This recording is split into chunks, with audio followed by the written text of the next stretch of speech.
Astro आचार channel में पंडित दिनेश दुबे का नमस्कार एवं स्वागत। बंधुओं, हिंदू धर्म में 16 संस्कारों में विवाह प्रमुख संस्कार है। मनुष्य जन्म से ही 3 ऋणों से बंधकर जन्म लेता है: देव ऋण, ऋषि ऋण एवं पितृ ऋण। यह संस्कार पितृ ऋण से मुक्ति दिलाता है। हिंदू विवाह में पति और पत्नी के बीच जन्म जन्मांतरों का संबंध होता है, जो संतानोत्पत्ति का मूल आधार भी है। बंधुओं, जन्म कुंडली में 7वें भाव जीवन साथी का भाव होता है। हालांकि 7वें भाव से यात्रा, व्यापार, खोई वस्तु व मारकता का भी विचार किया जाता है, जिसका कारक ग्रह शुक्र होता है। विवाह योग जानने के लिए 7वां भाव, 7वें भाव के स्वामी ग्रह लग्नेश, शुक्र की स्थिति, पंचमेश का लग्न व सप्तम से संबंध एवं स्त्री की कुंडली में बृहस्पति का विचार किया जाता है, क्योंकि स्त्रियों के लिए बृहस्पति पति सुख प्रदाता ग्रह माना गया है। विवाह संबंधी योग देखने के लिए चंद्र कुंडली एवं नवांश कुंडली पर भी विचार करना आवश्यक होता है।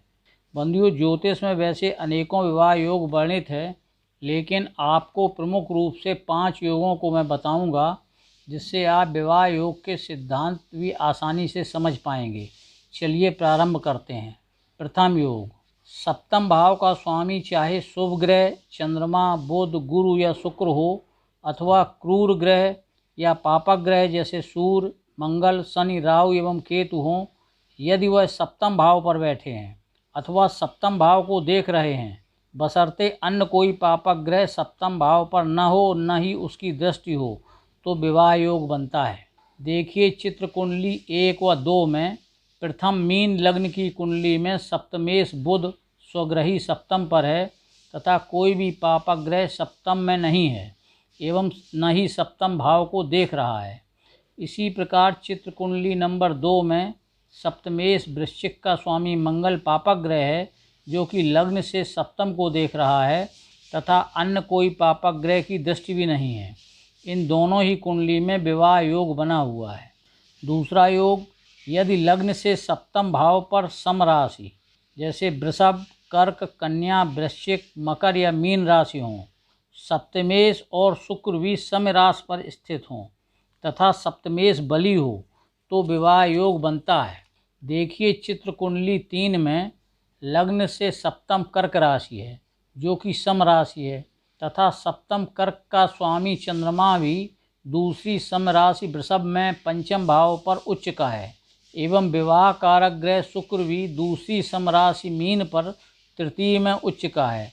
एक प्रबल विवाह योग इस कुंडली में बना हुआ है।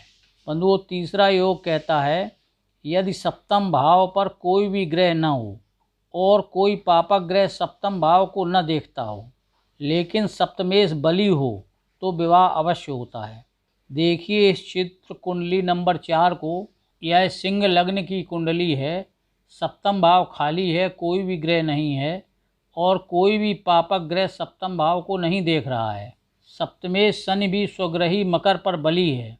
विवाह कारक शुक्र भी स्वग्रही है, अर्थात स्पष्ट रूप से इस कुंडली में विवाह योग है। चौथा योग कहता है कि यदि दूसरे, 7वें तथा 12वें भाव के स्वामी केंद्र या त्रिकोण में हों तथा बृहस्पति उन्हें देखता हो, तो विवाह निश्चित रूप से होता है। देखिए चित्र कुंडली 5 में मीन लग्न की कुंडली में गुरु स्वग्रही लग्न पर है, द्वितीयेश मंगल त्रिकोण नवम पर है, द्वादशेश शनि त्रिकोण पंचम पर है, सप्तमेश बुध स्वयं स्वग्रही होकर सप्तम केंद्र पर है। गुरु अपनी पंचम दृष्टि से शनि को, सप्तम दृष्टि से बुध को, नवम दृष्टि से मंगल को देख रहा है। ऐसे योग बनने पर विवाह निश्चित होता है। लेकिन यदि ऐसा योग पुरुष की कुंडली में बने तो विवाह अत्यंत कम उम्र में हो जाता है। इसका कारण यह भी है कि सप्तमेश बुध स्वग्रही कुमार ग्रह है। अंतिम पंचम योग ये कहता है कि यदि सप्तमेश जहाँ बैठा हो उससे दूसरे, 7वें और 11वें भाव में शुभ ग्रह हो और शुक्र द्विस्वभाव राशि में गया हो, तो विवाह अवश्य होता है। देखिए चित्र कुंडली 6 को। सप्तमेश सूर्य उच्च मेष में द्वितीय भाव में स्थित है। सूर्य से द्वितीय बुध, सप्तम चंद्रमा और एकादश पर गुरु सभी सौम्य ग्रह स्थित हैं और शुक्र विवाह कारक ग्रह द्विस्वभाव राशि मिथुन पर पंचम में स्थित है। एक प्रबल विवाह योग इस कुंडली में बना हुआ है। बंधुओं, मैंने कुंडली में विवाह संबंधी प्रमुख योगों को बताया। विवाह संबंधी मूल सिद्धांत यह है कि कुंडली पर सप्तम भाव पर या उसके स्वामी पर यदि शुभ ग्रहों की दृष्टि है या चंद्रमा से सप्तम भाव का स्वामी उच्च बली होकर छठवें, आठवें, 12वें में अन्य पापक ग्रहों के साथ न हो, शुक्र शुभ स्थान पर हो या बली हो, गुरु आदि शुभ ग्रहों से दृष्ट हो तो विवाह अवश्य होता है। अब प्रश्न यह भी है कि विवाह कब होगा, तो इसके संबंध में कुंडली, गोचर कुंडली और नवांश कुंडली का विश्लेषण आवश्यक है, जो कुंडली देखने से ही ज्ञात किया जा सकता है।